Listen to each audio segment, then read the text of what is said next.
si Daniel na tinapon sa aura ng mga leon ngani. Rar!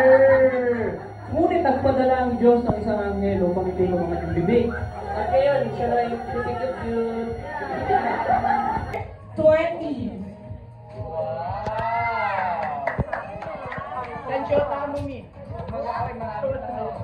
Ay, ang dami enjoy. Oh, may gusto ba? Ibigin mo yung microphone na Joy.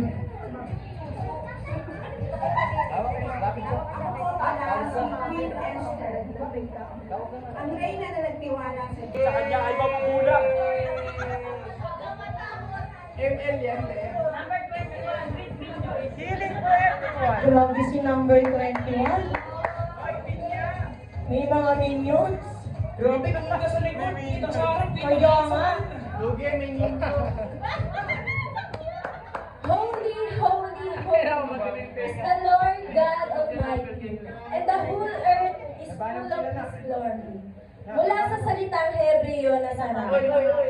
Lumaban. Lumaban. Ako ang nag-aapoy. Ako ang nag-aapoy sa presensya ng Panginoon.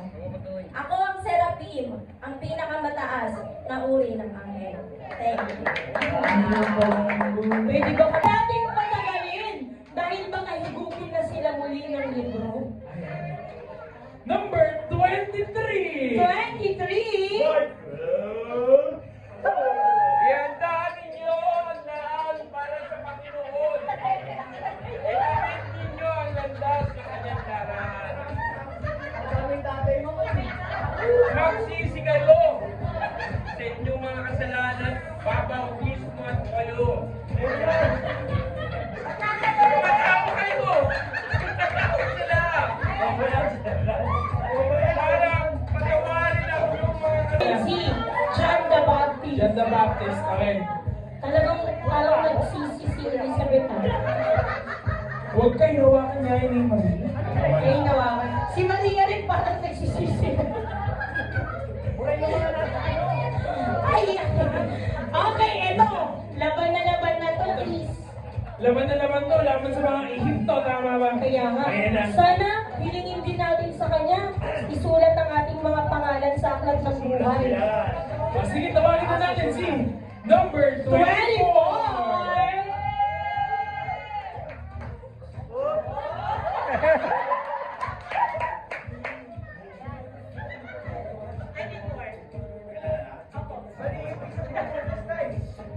Ako nga pala si Moises, ang sinugo ng Panginoon para iligtas sa pagkakalipin ng Ehipto.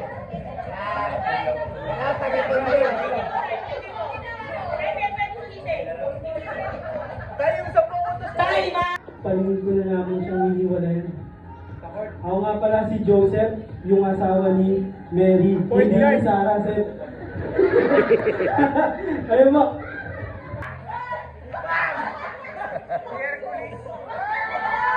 Jacob, nasaan yung sabaw ko? Kalbo.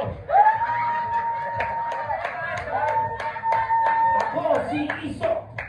Bang! Ang paborito ng tatay ko. Pero, pinatawad ko rin si Jacob sa huli. Yeah! Bang! Gamit ng Diyos para ibaba ang kanyang hustisya at katotohanan. Ngayon ay nagsisilbi pa rin sa Panginoon na may katapangan at karunungan. Deborah. Galing sa balat ng zebra. Wala na yung salvation yun ah. Panginoon!